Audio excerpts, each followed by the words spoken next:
Okay, so good evening, everybody. I'm happy to see that you've joined us again. Um, my name is Sharon Golan-Yaron. I'm the program director of the Liebling House. We are an institution funded by the municipality of Tel Aviv and the German government in form of the Interior Ministry. And this is our research lab where we present every week a guest, which we invite. Today, I'm very pleased to have Tim Reinitz with me. The research lab of the Liebling House is promoting research in the field of urbanism, architecture, and conservation. And hopefully also the Liebling House will be open to the public, so you can come visit us and see our exhibitions.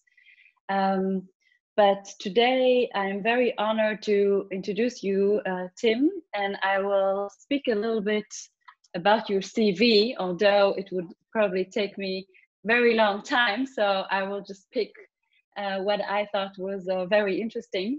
So Professor Tim Reinitz is a professor for urban and spatial development in diversified society at the Leibniz University in Hanover.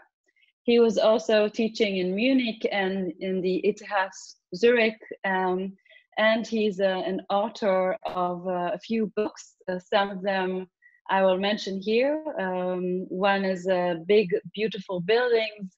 It's about brutalism in North Rhine-Westphalia, but also his books dealt with shrinking cities, and of course the book which we will present today, Umbaukultur. Tim has also been active as a curator. One of his exhibitions was City of Collision, Jerusalem and the Principles of Conflict Urbanism at the Istanbul Biennale, the 10th Istanbul Biennale, together with Philip Misselwitz. And also another exhibition, Shrinking Cities with Philip Oswald at the Venice Biennale, but these are only a few. Today, I would want to ask Tim to talk to us about his book, Umbaukultur. As we know, most of the cities we live in are already built, and I think Tim has researched and wrote a lot about the subject of how to deal with the heritage of urbanism that we are living in today, and how to adjust it in order to make it suit to what we need in our contemporary lifestyle. So Tim, you will have about 30 to 45 minutes to show us your dissertation or your speech, your book, and then we will ask the audience to join us with questions. So thank you everybody for joining, and Tim, please. Thank you, Sharon, for the introduction, and it's a great pleasure to join your lecture series. Of course, it would have been even a greater pleasure to be with you in Tel Aviv. It's really a long time that I have been there, and anyway, I hope that the situation will change, hopefully, and that sooner or later we are not forced to meet online. Anyway, of course, it is also an advantage, a technical advantage, that we can join this way. And again, it's a pleasure for me to be able to talk about an issue, a topic that has not played a role in architectural discourse for a long time, a topic that has at best been discussed among monument conservators and enthusiasts, but which has never reached the current discourse, a topic that many architects, especially the modern ones, viewed rather skeptically. Today, I will talk about the issue of reconstruction and conversion. And it's true that many architects have also earned their money in the past with conversion measures, but they have never become famous with it, apart from a few exceptions. But as I will present today, I'm convinced that reconstruction and conversion should play a new role and can also set new impulses in contemporary discourse. In the first part of my lecture, I would like to look into the past, and I would like to find out why we are so little interested, or why we have been so little interested in issues such reuse and conversion. And I want to try to explain why these issues might be so important in the future. And then in the second part of my lecture, I will present some current projects that reflect my arguments in a build form. So today, building materials are comparatively cheap, but the labor costs for craftsmen are high. In the past, it was the other way around. Building materials had to be produced and processed without the help of motor-driven machines. Therefore, in pre-industrial times, it was economically reasonable to invest manpower in the reuse of old building materials rather than investing money in the production of new building material. The use of old building materials and components was not only a matter of economic reason, it also was recognized in terms of architectural design.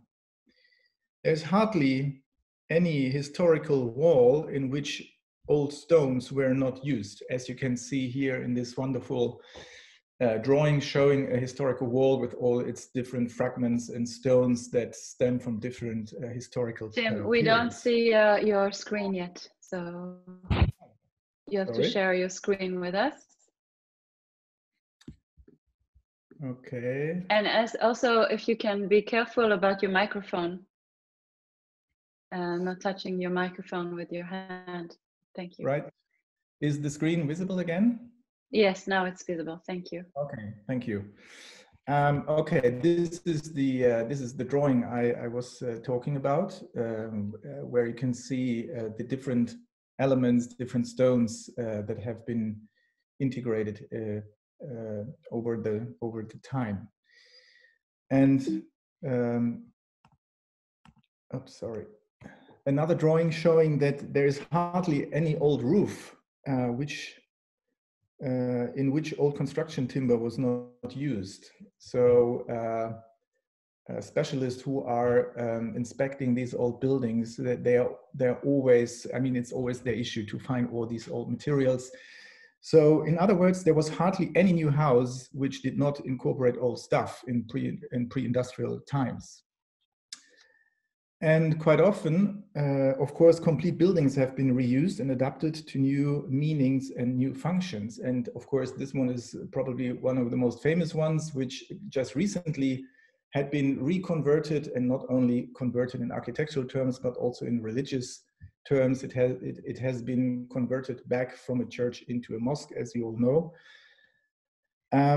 But of course, there are many other buildings, hundreds and thousands of buildings from medieval and other time periods, like this one, where it was the other way around. A former mosque had been turned in different phases into a church in the south of Spain. So the reuse and the conversions of buildings was a general knowledge that was deeply rooted in our culture. And this positive and highly incentive attitude towards conversion changed radically with the industrialization and modernization, because to be able to transfer central principles of industrial production to the building sector, such as prefabrication, standardization, and large-scale production, there was no room left for tailored small-scale solutions which are needed to convert single buildings. And moreover, as principles of industrial production were transferred traditional crafts regionally anchored value chain lost their importance. Instead of using their traditional knowledge, craftsmen had to learn how to use modern machinery and how to use modern materials and components. And for me, this drawing that you can see here perfectly represents the change in architectural thinking that emerged in the course of industrialization. It is an invention developed by no one less than the most famous and influential inventor of his time, Thomas Edison. And Edison as you know, was a clever guy. So he knew and he anticipated that concrete would be one of the most important building materials of the future. So for this reason, he bought a cement factory. Very clever, but this was not enough. He also invented this system for the production of prefabricated houses. And his idea was very simple, as you can see. He wanted to pour liquid concrete into this mold and produce a concrete house in just one go. Unfortunately, his idea turned out to be insufficient and was only able to produce some prototypes. Yet, as Edison's idea represents everything that was to characterize the construction industry of the 20th century. To produce buildings in an industrial manner at low cost, at any time and at any place, and independent from local materials and craftsmanship.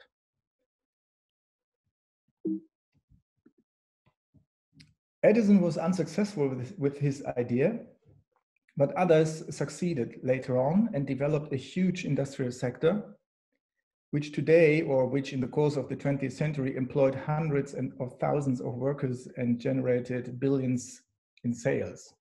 What you can see here is a factory in a former eastern part of Germany, where prefabricated elements have been produced to construct socialist mass housing complexes. But of course, this was not just a phenomenon of the socialist East, but of course in the West and in other parts of the world, this kind of industrialized building was rising. The main goal of this industry was to be able to build as quickly and cost efficient as possible. The fact that a building has to be adapted to changing tastes or user requirements during its life cycle was not taken into account. And so it happened that the most advanced buildings offered no feasible options for being changed or converted at a later date. And this problem was already included in Edison's invention. He designed a building that should be built in one go, but it would have been impossible to change the structure later on. And however, this attitude hardly caused any criticism. Instead, it became a matter of course that buildings that no longer met the tastes or demands of the times became the subject of demolition rather than renovation. This way of thinking was finally supported by the building trade itself. So if you ask an architect, at least in Germany, if you ask an architect or a craftsman today whether he could recommend the conversion of an old building, all kinds of concerns are immediately expressed. A conversion is economically unpredictable, they usually say, because one never knows what problems are hidden within the old walls. Moreover, such a conversion could not be carried out using the efficient methods of new construction, they argue, and a lot of expensive manpower would have to be invested. Not to forget the technical standards, they say, which of course could never reach the level of a new building. And it's precisely this attitude that poses the problem. The standards of new buildings are made the yardstick for conversions too. And this attitude applies not only to building trade or to building owners who often prefer to trust new buildings because it promises more comfort. This attitude also applies to the building law, for instance. So German building law, as an example, has clearly been written for the construction of new buildings.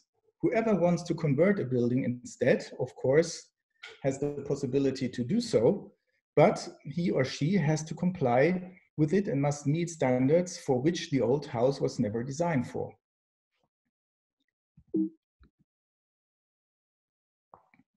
And finally, there are the architects, who also played a large part in the fact that the cultural technique of reconstruction has fallen into oblivion. It was not only the engineers who made new building materials and modern building services palatable to us, it was also the architects of modernism, and no one more than them, who stood up for the new and against the old.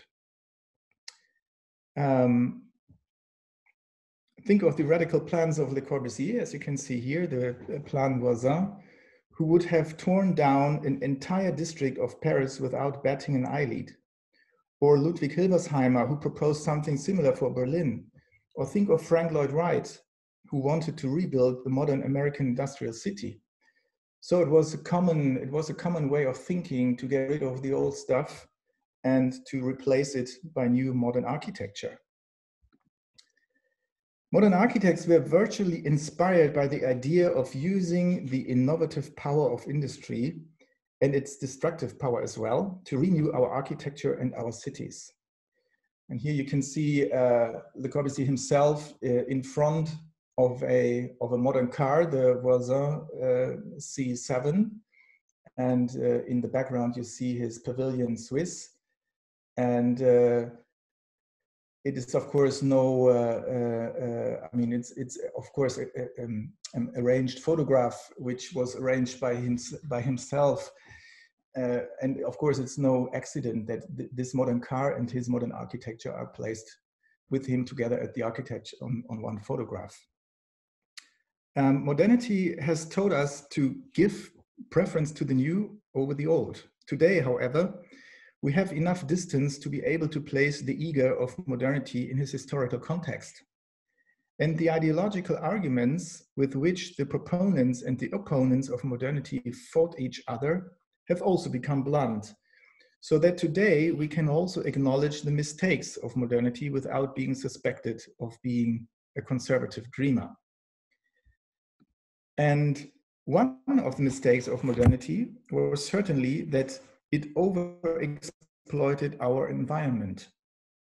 The construction industry is, of course, not alone in this, but there is no other industry that devours even remotely as many non-renewable resources as the construction industry. So I have to, of course, I can only refer to German numbers and figures, so I have to apologize, but I guess it is let's say, similar to the figures, the statistical figures you can find for other developed countries. So in Germany, for instance, the figure is around 600 million tons non-renewable resources each year that are consumed by the building industry.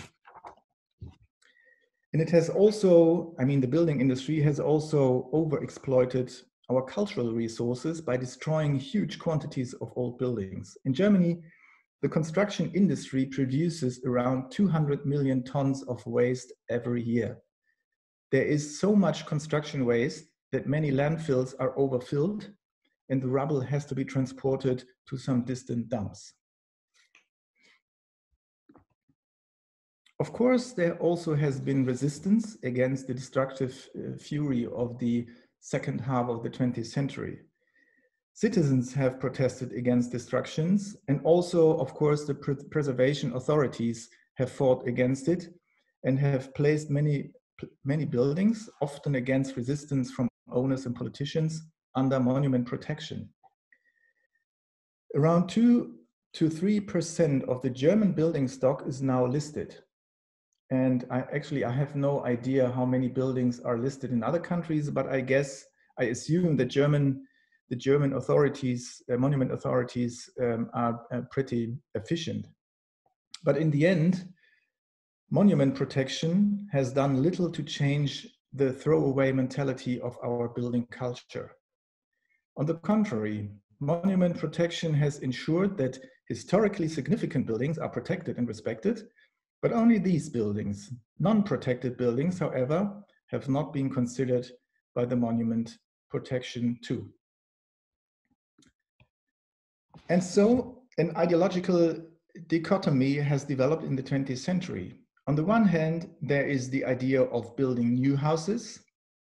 And on the other hand, there is the idea of preserving old ones. To build or to preserve, these are the two concepts that determine our architectural system of values.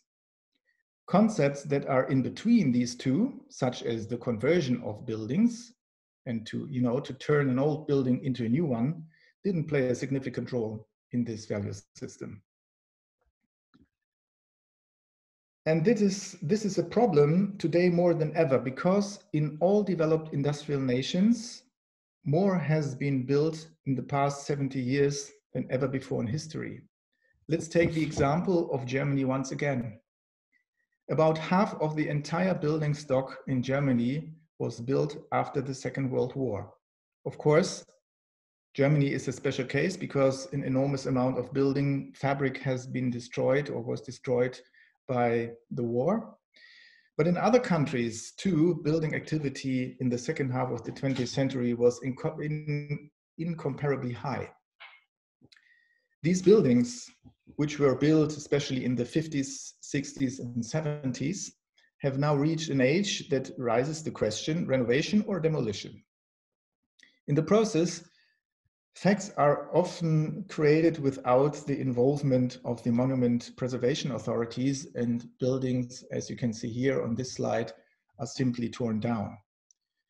Who, by the way, is not at all able to inspect. I mean, the preservation authorities are not able to prospect the enormous number of post-war buildings. I mean, there are so many post-war buildings in Germany that it would take decades and decades for the inspectors of the monument protection to really study these buildings. And in addition, these building stock suffers from great unpopularity, both among the public and the decision makers. And these are conceivably bad conditions, and it threatens once again that cultural and ecological resources are destroyed, but this time perhaps even more or on an even higher level than ever before. Yeah, and this is one of the, I mean, the building you can see on the down right is the one that has been destroyed here. So there is not much of resistance if these buildings are destroyed, rather the contrary. So there's many spectators who really love to see how this kind of architecture is torn down. Of course, there have always been excellent conversion projects, like for instance, the Zeche Zollverein here in Essen. This is basically the town where I'm living in. This is an old a coal mine factory, which is under World Heritage now and has been converted by Rem Koolhaas. Or of course, take the Tate Modern in London that has been converted by Swiss architects Herzog Demmerung. Or the new museum in Berlin, converted and refurbished by Sir David Chipperfield. So there are, of course, many of these kind of prestigious projects. But of course, these projects were anything but representative. They don't represent conversion as something taken for granted, but on the contrary, as something extraordinary. They present conversion as something extraordinary. They are all prestigious projects of the cultural sector that use conversion as a means of aesthetic distinction. And that is why these projects have only made a little or limited contribution to popularizing the cultural technique of conversion. And so it is that although times have changed massively, the values of our building culture have remained practically unchanged. This is also noticeable in the universities. As you heard, I'm teaching at university, and their students are still learning that if they want to become great architects, they must immortalize themselves in a new building, preferably in a museum or a theater or an airport. The spirit of modernity still wafts through the corridors at our universities. But of course, something has changed, especially among the young architects and especially in some regions and countries, above all in Belgium, but also in France, in England, Germany, Netherlands, Switzerland, and others. Here, there are young architects who experiment with old building materials and components and who turn old buildings into new and make them contemporary and make contemporary architecture of these old buildings. These are architects who do not believe that their architectural talent can only be fully appreciated in new buildings. They are architects who take up the legacy of earlier generations of architects and create something new in dialogue with them. This was our main motivation to publish this book, promoting these architects and their projects. And the main title is called Umbaukultur, which is a German game on words. And since it is a game on words, we decided not to translate it. But if you would translate it, you would probably call it the culture of conversion. And this title already anticipates the main argument of this book. We are convinced that adaptation, reuse, and conversion are not just minor techniques. On the contrary, for the longest time in architectural history, these were very important cultural techniques. And we want to suggest to our readers that adaptation, reuse, and conversion should also be cultural techniques of the future. And now I would like to show you some projects that are published within the book. The book contains around 25 projects from different countries. I think I have chosen, I don't know, 4 or 5 of them. Just a couple of them who, according to my opinion, are able to represent some issues and some themes that I regard as important. The first one is, and again, I just wanted to recall these images because the projects that we have presented in our book are not this type of, let's say, extraordinary conversion projects, rather the other way around. We really try to identify those projects who have succeeded in converting old, non-protected post-war architecture. So this kind of architecture that is usually of minor interest, which is not protected, which is easily torn down. These were the projects and the architecture that we have been interested in, because we think this is should be one of the main tasks in the future, that we find ways, also architectural ways and strategies, to turn this kind of minor architecture into something new. And as you can see here, you have the whole range of different types of buildings. You have housing, you have old warehouse from the 1970s on the upper right. You have old churches, you have mass housing, etc., etc. And the projects I have chosen and I will present now try to refer to these different types of buildings. The first one I want to show you is a project that most of you probably know. It is a project which is anything but unknown, but I show it anyway because the architects Lacaton Fasal are important forerunners of the kind of architecture I'm talking about this evening. So I think without Lacaton Fasal, and especially without this project here in Bordeaux, I think many of the other projects I'm showing today may not have been come into reality. So these are really, I mean, they are really important forerunners in this field. And just for those of you who might not know this project, just very quickly, it is, as you can see on the left, it used to be a mass housing complex, I think from the 1960s. And at the municipality, this building was known as a so-called social hotspot. It was or it was said to be a place of crime, poverty, and other kinds of problems. So the municipality of Bordeaux was actually about to tear down the building and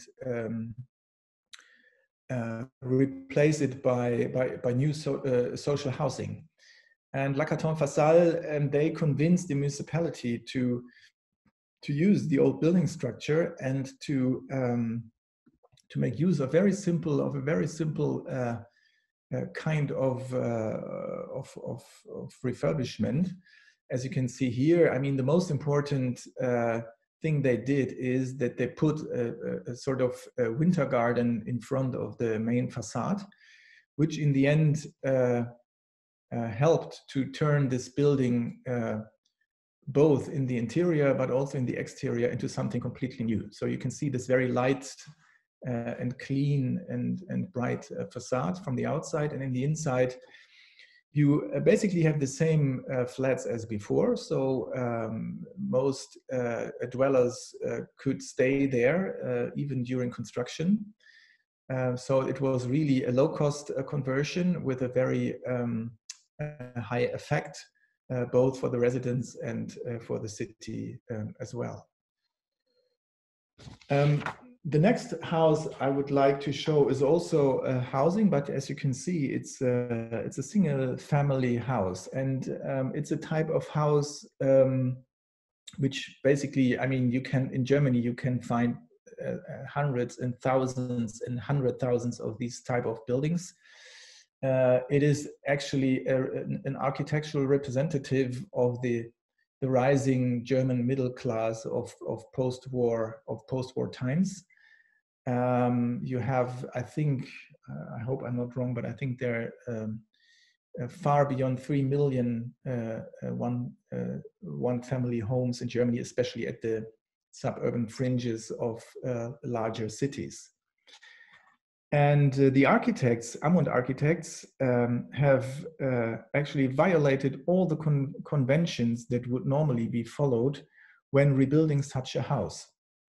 So the owners of the house, a young couple with children, they simply wanted an extension.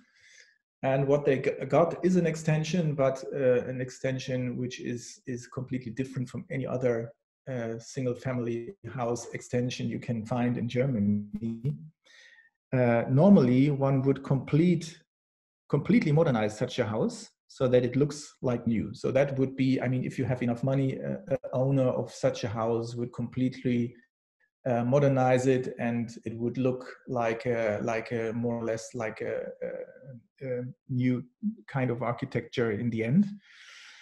Or at least one would try to add a kind of new extension beside it, so that you can distinguish between the old and the new. But Ammund architects have done none of these strategies. They showed the extension of the house and did not conceal the structural breaks and transitions. And the result is a collage of the original building, which has largely retained its original character, and the new additions. And as I know from people who are familiar with the region, they say that, of course, neighbors are still asking, okay, when do you want to finish your house, right? When do you want to finish the plaster? But of course, this is especially in a country like Germany, where informal strategies of architecture are completely unknown. This, of course, is a really unusual and striking type of extension. And by integrating the old building and the new construction, a new kind of architecture has come into being, equally authentic and modern at the same time. This building, by the way, has also been presented at the Architectural Biennial in Venice in 2012. And well, it is still one of the most exciting conversion buildings in Germany, I know. So this is, of course, you can also take this as a criticism that although this type of architecture has been presented at the most prestigious architectural fair in the world, it has not caused, let's say, that much, let's say, popularity as I would wished. This is the same building, and you see it from the garden side now. And again, you can see how, let's say, the old traditional house has been extended with this very unusual roof shape. And here you can see a floor plan and a section, and everything that is in green is the new, and everything that is gray has been demolished. So in this building, I think almost all old parts have been kept. Interesting is also to see how, let's say, the new part of the building is sort of kind of peeking into the old house. And unfortunately, I don't have enough, let's say, user rights for all the pictures, but I can just recommend to Google this house and also see the interior. It's really a fantastic and very, very nice and cozy, and at the same time, a very contemporary piece of architecture. Again, a small one-family house. This one is not so much, or hasn't been the representative of, let's say, the rising middle class. It has been a very small house, as you can see on the right side. And this is the way how the owners got the house. It was a young couple. They bought this house, and it had this shape. So, well, it's not the type of architecture I think that today that suits today needs, whether in its aesthetic appearance nor in its functional characteristics. So they asked Bell Architects to tear down the building and to build a new one-family house. And then it turned out that the young couple actually they didn't have enough money to completely demolish and build anew. So the architects were studying the substance, the material substance of the building, and they calculated that a refurbishment would be less expensive. And in the beginning, it was just a decision of economical reason, so that the owners agreed not to demolish the house just for financial reasons. But then it turned out that both the architects and also the young owners had a sort of fable for the, let's say, the kind of small-scale, self-made kind of collage architecture that you can find in this kind of area. It's close to Cologne, by the way. And then they developed a very, very clever way of using, let's say, the old building substance of the house. But then, as you can see here on both drawings, they extended the house in a very clever way. So you can see here they extended it in one direction.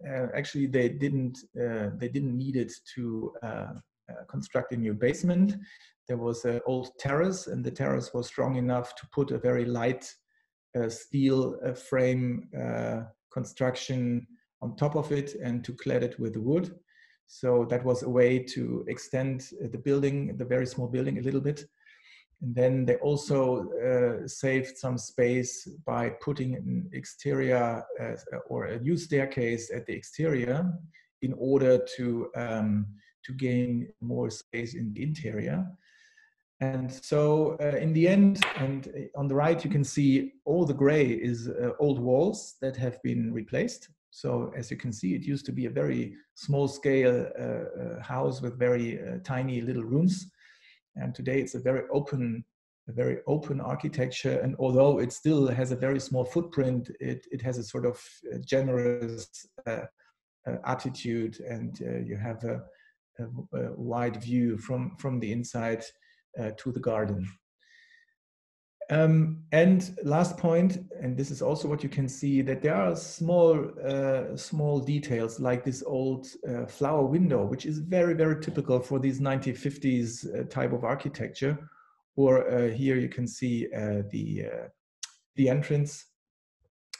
So some of these details have been kept because it was an idea of the architects not to conceal the past of the building, but keep some of these details and sort of transfer them into the future. And here you see the old flower window, including this 1950s board here. And this is, by the way, one of the most important places in the whole house, because this is where the entrance is. So the owners always put their keys here, right? So they are always, let's say, in their every day in their everyday practice. They're always in sort of dialogue also with these old details. And you even can see here, this is also an old window with this technique, which today actually in Germany it's not allowed to use anymore because it's badly insulated. The fourth project is a project I'm showing not so much because of its architecture qualities, but rather because it shows how you can convert large-scale post-war architecture in a clever way. This is an old warehouse. Germany warehouses were very popular during the 20th century. There have been a couple of hundred large-scale warehouses basically in all middle and larger cities in Germany. This was such a warehouse constructed in 1969, and in 2009 it felt empty, and the firm felt bankrupt, and the house was empty for a couple of years in a pretty small town. And as you can see at the ground floor level, it became also the object of destruction and graffiti and everything. And the public was sort of, I mean, for the public, this building was a sort of a place that should be demolished. The sooner the better. But then they found a way to keep the building because they had the idea that the main building structure is a very simple concrete structure, and they found out that this concrete structure can be adapted very easily. And so what they did, and this is what you can see here, the first is they removed the fifth and fourth story. So they lowered it because, as you can see here, it's actually a pretty it's a town with pretty small scale houses, and this warehouse was, in fact, it was too big, and also the trading surfaces were too large for this small city center.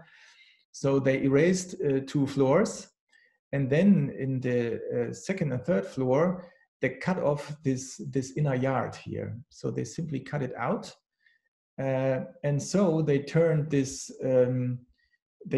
large-scale volume into this sort of smaller scale and more differentiated type of building, which now fits much better, let's say, the grain and the scale of the urban environment. And from a warehouse, they turned it into a mixed-use urban type of building. At the ground floor, you still have restaurants, bakery, etc., small shops. Here you have housing on the one side, and on the other side of the yard you have offices and medical services and the like. So again, it is a project which is, in terms of architecture, maybe less interesting than the other ones I've presented, but it is, I think, a very, very interesting way of dealing with such houses, not only in order to preserve building material, but it's also, as I could see at this place, it also had a very positive psychological, let's say, impact, because people really hated this building. And of course, it would have been easy to simply erase it and also erase all memories, because when the warehouse was still working, of course, people loved it because it was the consumer hotspot. I mean, everybody was going shopping in this warehouse, but since it was empty, people started to hate it. And instead of erasing the building and erasing the memories, they started, I mean, it was a little bit like a therapy. By turning this building into something new, people started again to really fall in love with this building. And today it's let's say it's a very positive spot again. So also in terms of psychology, I think it was a very successful project for this small town. This one, I think, is the last project I want to show. It's a very special one on the one hand, and on the other it isn't, because what you can see here is the interior of a church. It is a photo I took myself a couple of years ago, and I was really shocked because even though I'm not attending services in churches on a regular basis, for me, as one who has been grown up and who was socialized in a Christian country, of course, it's shocking to see this kind of machines driving through a church and excavating the floor. But I did some research on this issue, and I found out that in Germany you have more than 40,000 churches, but because there are less and less people who are attending services, there are about 25 to 30% of all churches that have to close sooner or later. And of course, there are many of them who already had to close their doors forever. And this is also the case with St. Mary in the city of Bochum, which is also quite close to my place here in the Ruhr area in West Germany. And this is a neo-Gothic church. It was built, I think, in the end of the 19th century. It was empty, and actually the decision makers at the Catholic Church, they decided to tear it down. So they actually wanted to tear down this church. But as this church is placed in the center of the city, there was a very heavy resistance from the civil society, because they wanted to keep the church, even though they do not go to the services. They wanted to, of course, to keep it as a urban, let's say, symbol of their city. And so there was, they invented a concept to reuse the church and use it as a part of a new concert hall for the local symphonic orchestra. And this is how it looks today. As you can see, the church is more or less unchanged. They simply, I mean, they just cleaned the brick facades, but the rest, at least the exterior, was kept in its original state. And then they put two new parts left and right of the building. The higher, which you can just see a little bit, is this is the main concert hall for the symphonic orchestra.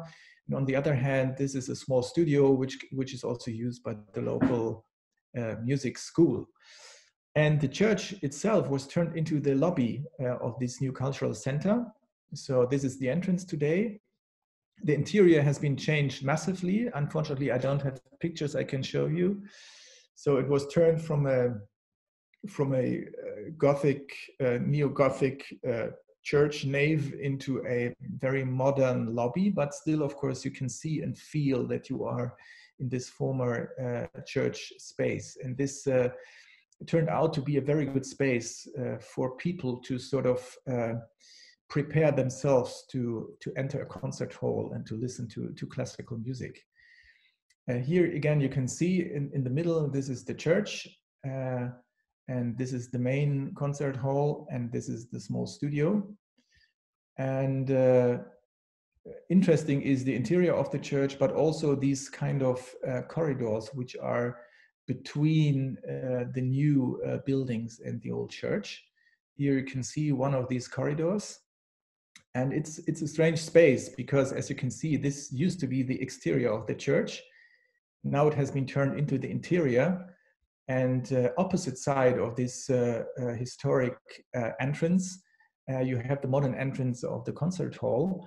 So you have this kind of dialogue between the old and the new, but it is integrated in one complex, in one big building, which makes it a very strange, but at the same time, a very interesting and inspiring space. And now I'm at the end of my lecture, but I would like to conclude that, well, I think that that we are living in a time where, let's say, the art or the culture of conversion may become or should become a new meaning for architecture. just I would just like to remind you that we are living in a time where climate protection is one of our major goals. We are living in a time where the protection of non-renewable resources are also very high on the agenda. But I think these are not the only arguments for such an architecture of conversion. I think as you, for instance, think of also our change attitude towards a sharing economy, so that more and more people are interested and are also practicing a new type of sharing economy. And that we also are changing our attitude towards authorship, so that this idea of architectural authorship, as we have practiced it in the 20th century, may also become contested. And maybe what you can see here, for instance, this single-family house, where you clearly see that there are two authorships merged into one architecture, might be something which might be appropriate for our contemporary culture. And for all these reasons, I think that, I mean, if we would look for a new type of architecture, or if we would look for a new architectural expression, an expression that would fit to our, let's say, to our time, and that would represent major issues of today, then I think the Umbaukultur, the architecture of altering, might be, let's say, the best way, or the best way to find an architectural expression for ourselves and for our time. This, of course, is an argument and a hypothesis I would like to discuss with you, and therefore I thank you all for listening, and I'm happy to answer your questions. Thank you very much. Thank you, Tim, for this wonderful lecture. I think we all have a lot of insight now on what's going on in Germany in this matter. I would just want to ask you what you would think would be the measures our culture has to take in order to really appreciate altering, as you suggested. I mean, architecture should be or is considered as fashion, no? It's like there's trends and modernity or brutalism, etc.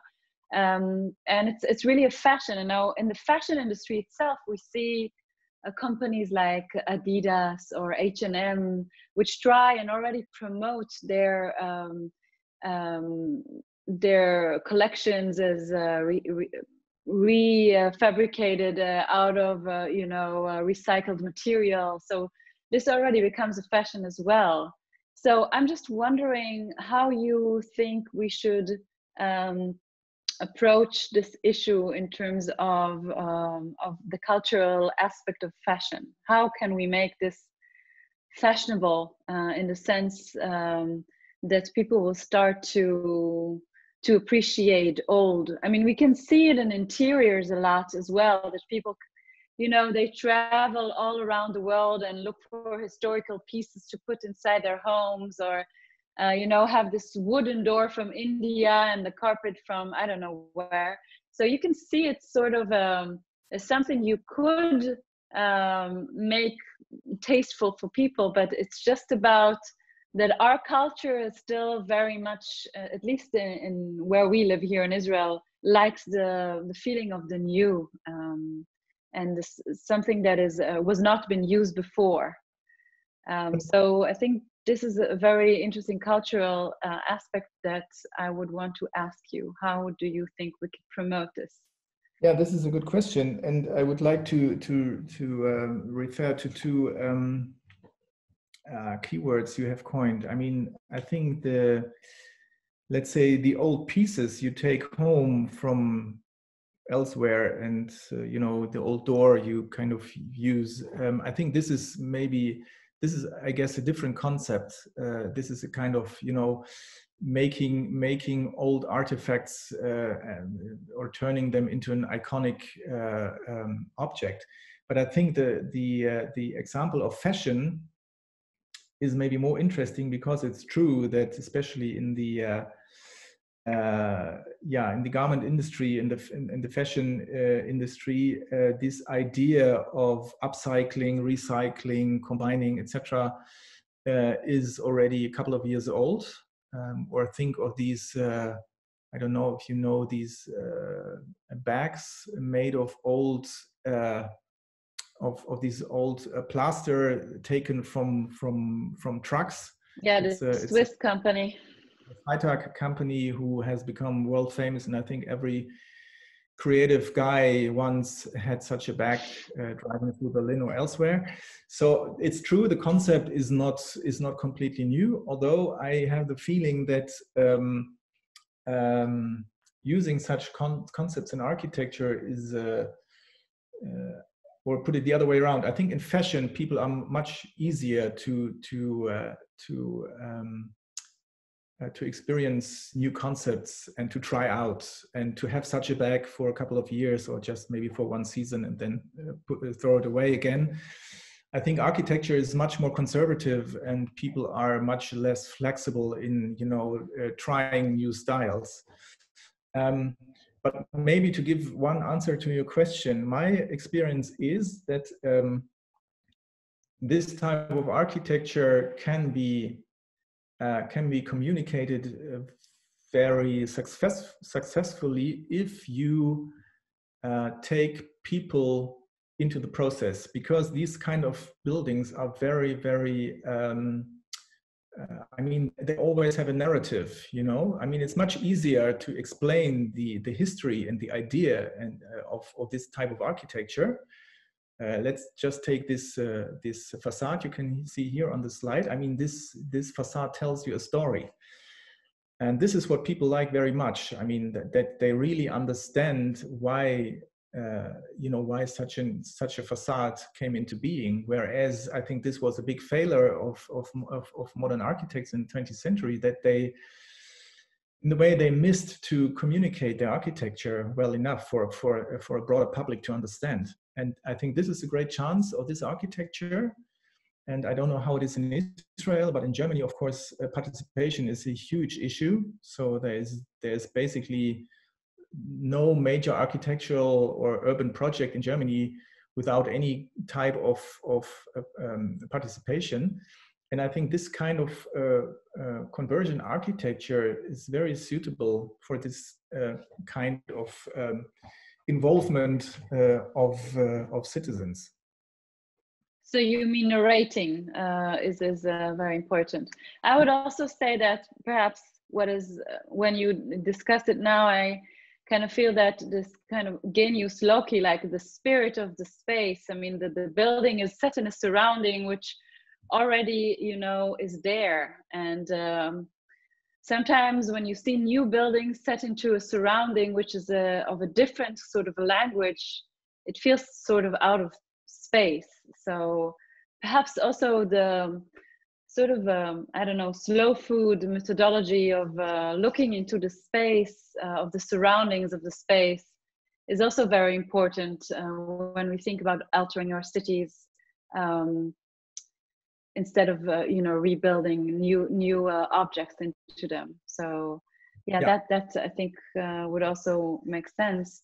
But, as you know, I think the problem is, in Israel at least, the craftsmanship. It's so much more expensive than to build a new house. To fix something old is nowadays a lot more difficult. That's, I think, the problem we have here. But I think it's the same problem we have in Germany, that as I try to tell in my presentation, that there are so many structural disadvantages if you want to refurbish or convert a house. Of course, it's possible, but our building law and also our building industry is not, let's say, structured the way. The structures of our building law and our building industry are. How to say in English? Sorry. I mean, they are but in the end, they are designed to build new homes, right? If you try to build a house like this one here, I mean, this is a pretty small one, so maybe this is not such an issue. But anyway, I mean, the standards are standards of new buildings, and even if it's about heat insulation, which of course is not such an issue in Israel, but in Germany it is a big issue. If you start to just refurbish your facade, at a certain point you have to fulfill all the standards, the insulation standards you have to fulfill for new buildings. And then of course it's becoming really complicated and very, very expensive. So which is paradox, because if you would have, you know, built a new building, then you would have wasted a lot of more energy than, you know, just refurbishing the old one. So, but I think there is sorry. Can I answer just one little thing, because this is an interesting let's say a strategy of our building industry is that they very soon they had this green issue on their agenda, and they for let's say 20 or 30 years let's say this industry is selling us all kinds of techniques to make our buildings more green, which means they sell us insulation, they sell us new heating systems, etc., etc. So it's all about the use energy, you know, and this is their main argument. They're saying, okay, don't worry, everything is as it used to be. You just have to buy a new technique and then everything is fine in ecological terms. But the building industry never ever was emphasizing the point you made, the gray energy. I mean, the use of material, also the recycling or the dumping of material is so energy consuming and nobody's talking about it. So it's really, for me, it's really a scandal, because they're talking about one issue which helps them to sell new products, but they're not talking about the other issue, which for them could be a serious problem. We have with us here Dr. Regina Stephan. She's from the University of Mainz, or the Hochschule in Mainz, the architecture department there. So Regina, I think you wanted to say something or ask Tim something. We cannot hear you. You're muted. Thank you for the lecture. It was interesting. But anyway, I would like to make a bit more gray in the black and white picture.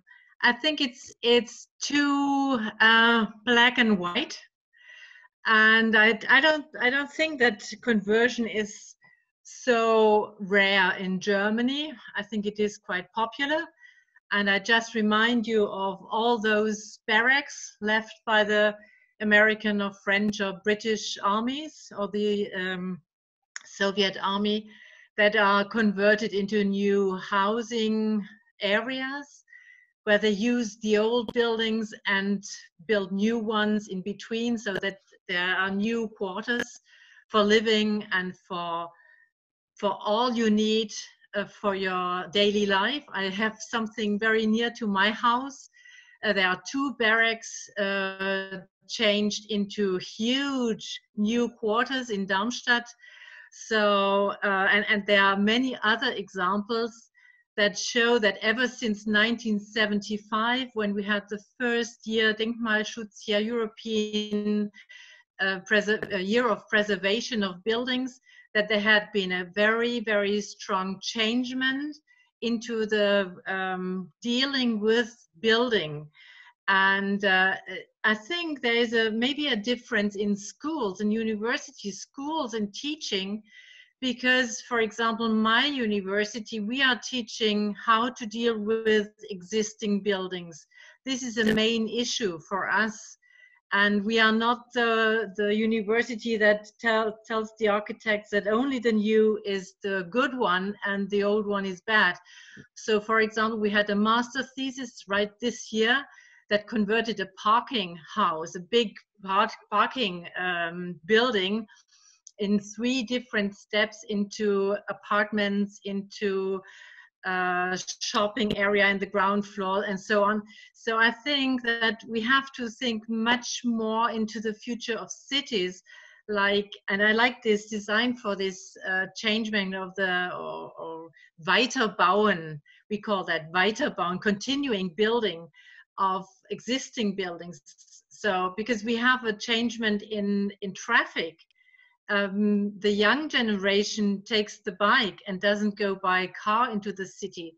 So many buildings will not be necessary anymore, and we can use them for different topics. Now we have the Corona pandemic, and many hotels will not survive, but we need small apartments.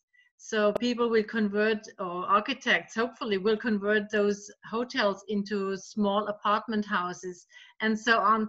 I think there's a much more differentiated discussion, and different schools in Germany or in Europe that there may be some that just promote the modern building, and others like ours, we are working with the existing one. Yeah. No, and let me say just one more word about the building industry.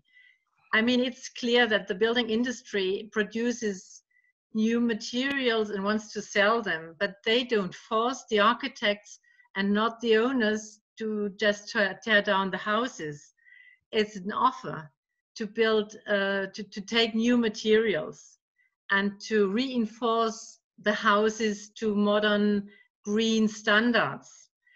So they don't have any mean to push owners or architects to build new houses. It's just an offer. Okay. And I think this is important to say. Okay. Thank you. Let me answer. I mean, you are completely right. My story was a little bit, let's say, simplified, and I was expecting such a question, because I knew that it was a little bit a black and white story. But what I want to make clear once again, of course, in Germany, maybe more than in some other countries, we are used, we have a kind of culture in reusing especially old military or industrial heritage. So I come from the Ruhr area. I'm a child of the Iber-Emscher Park, so I know very well what you're talking about.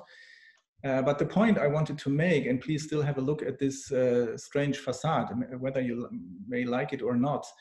I would argue that the way, for instance, we have turned old industrial heritage into lofts or into museums is probably much closer to the Venice Charter and to a particular type of reusing old buildings. Whereas such an architecture, as you can see here, is something else. I mean, just in the way the architects have treated the old building, firstly. And secondly, as I said, you are right, of course, the barracks are maybe also a pretty sort of banal kind of architecture, maybe not all of them, but many. But the industrial heritage, of course, was treated as a sort of very extraordinary architecture, especially here in the Ruhr area, whereas this building, as you can see here, is a super ordinary single family home. I mean, it is, I mean, you are right, it is not completely new that we are dealing with old buildings, but what I wanted to point out is that I think there could be other architectural strategies, other strategies of aesthetics, other aesthetics that are maybe able to represent contemporary issues much better than we did it before. And the second point is, of course, the industry doesn't force anybody, of course not. But of course, they have a preference to talk about the reduction of used energy, and they do not really have an interest in, let's say, I mean, there is, let's say, there is a structural disadvantage. Let's put it like this. Also in the German building law, there is a structural disadvantage. And I mean, I have refurbished my house myself. I know what I'm talking about. Building a one family home on a green grass is much easier than taking an old house and trying to fulfill all the standards you have to fulfill. Yeah, but you certainly know that we have the idea of Innenverdichtung für Außenerweiterung. So to make the inner city more dense instead of enlarging the city outside. And this is what is happening everywhere in Germany. So the 1950s apartment blocks, those Zeilenbebauung, so in one line, they have a lot of green in between, and now they're building new apartment houses in those gaps between those houses. Yeah, so there is a lot of working with the existing building, and this is just what I wanted to say, because it was too black and white for me. No, Well, and we had a very interesting master's theme as well. For example, in the Rhine Valley, which is a UNESCO protected area as well, Middle Rhine Valley, there are many old small towns from the medieval times, and they are all protected and they are all old, but they have been continuing building activities. And they had to be adjusted to modern living ideas, and this is, I think, the interesting to see what is all done. But getting back to the 1950s row housing, right? I mean, I know all these projects pretty well, and I did some research on them, and of course, it is since we have so many of these kind of housing estates. Which unfortunately not all of them, but many of them are of course also in the hands of these super large housing companies like Vonovia, and you know all them.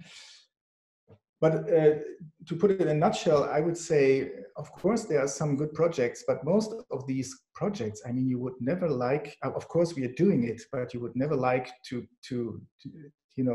publish it in a book. I mean, this is a sort of everyday type of architecture, but it's nothing. I mean, I wanted to try to talk about conversion architecture that really give an impulse to architectural discourse. And these projects you are talking about are, sorry, but they are not giving any impulse to everybody. So Tim and Regina, I would really want to refer our conversation to what's happening in Tel Aviv, because most of us do not understand anything about what you're talking about. There's a young lady called Hila Laufer here. She wanted to ask something as well. So please, we have to end our discussion, but please, Hila. Hello. So yeah, I'm Israeli, but I'm a second-year student at the Architectural Association in London. And about your discussion, I'm very happy to know now that in our school, there is a huge, let's say, it's a big issue, and I'm in second year and I'm already a part of it. Now I'm in Israel for my project for it. And I wanted to come back to that part that you talked about, that instead of us studying or learning from the artisans had to learn how to use technology. And as much as I'm like, the more and more I've been exposed to old techniques in building and construction, I found them more sustainable. And I just want to know what's your opinion regarding how, like when you talk about buildings, you talk about the object, but how can you, let's say, expand the limits of heritage and talk about the how, in terms of these techniques to bring it back to be more relevant for today? Yeah, I hope I got your question. I mean, I think, and that was one point I have tried to make, is that if you convert buildings, you rely very much on let's say, craftsmanship. Because this, I mean, every conversion is a sort of individual project, so there are no standards. So you need to have craftsmen who are really understanding how to change such an old building. And I mean, let's say if this sort of refurbishment would be more, or would be a kind of more accepted and more recognized part of our building culture, I also think that it could have, of course, an impact of our let's say, of the building industry, and also let's say giving more importance to these sort of old techniques, right? I mean, in other industrial sectors, we always talk about local value chains and about traditional productions and slow speed, etc., etc. I think in the building industry, we are not as far as maybe we are, let's say, in the food productions, where we are for years and years we are talking about local production and traditional and regional production chains, etc. So I think there is also, in terms of sustainable development, I think this local production culture would be something that could be an important issue. And the second point is that, of course, as you know, maybe better than I do, is that there are traditional techniques that are used for modern architecture, be it wood or be it clay. I think wood and clay are two traditional building materials that are, let's say, that can be used on such an advanced level today that they easily fulfill all the standards and requirements you need to develop high standard homes. So I think both, I mean, let's say the value chain issue and also the material issue are two aspects which I think there is still much to do, and a great potential both in terms of architecture but also in terms of ecological sustainability.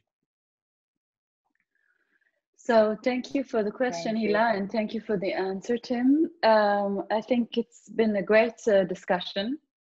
I would want to perhaps conclude and say that I think we as a culture, we need to cherish the substance in order to see the objects as the building culture of a tradition, no? I mean, in order for us to conserve the community and make communities cherish their houses and their built environment and take care of the built environment, we have to make communities connect to the built environment. And of course, storytelling is a very important aspect, the narrative of one's own culture that has to be a part of this whole act. And also, of course, as I mentioned before, the attachment to the place, the kind of genius loci, the natural resources that connect to this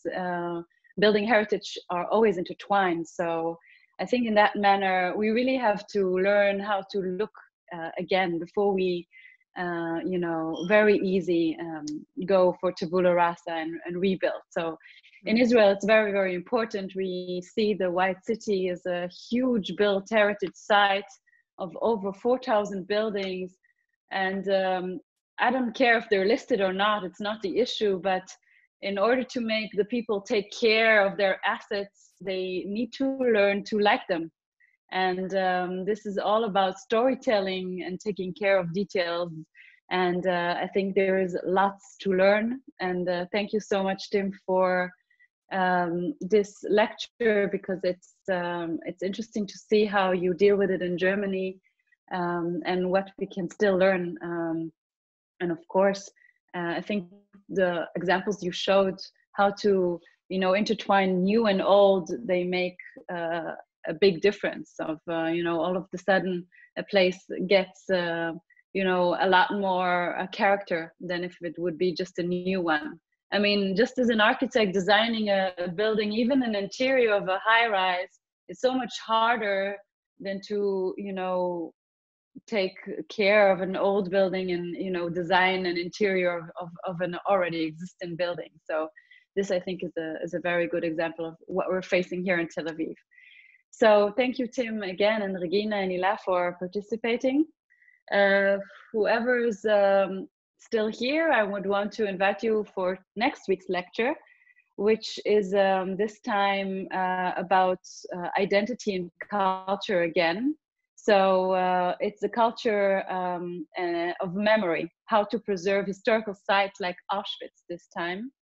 It's a very big issue, and we have Professor Robert Jan van Pelt, who is a Dutch professor, but he's teaching in Canada, and he was also doing the master plan of Auschwitz, and also at the Biennale 2016, the White Room, which is an evidence room of forensic sort of architecture that he suggests should be the matter that we deal with when we do exhibitions in places of memory like concentration camps. So thank you so much for everybody who's been listening, and to you, Tim, for your discussion. I hope that we can collaborate again. It seems like you want to say something, so please go ahead. No, I just want to thank you for the invitation and also for the discussion.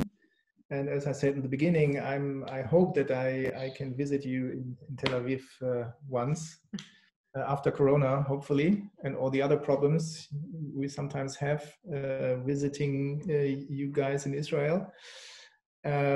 Yeah, and thank you very much again. And I hope I'll find the time to attend next lecture, because it sounds really interesting. Yes, please do. And maybe we can also try to make a, a German or German-Polish discussion later after the lecture. That would be very, very interesting in that sense of conservation camp and etc.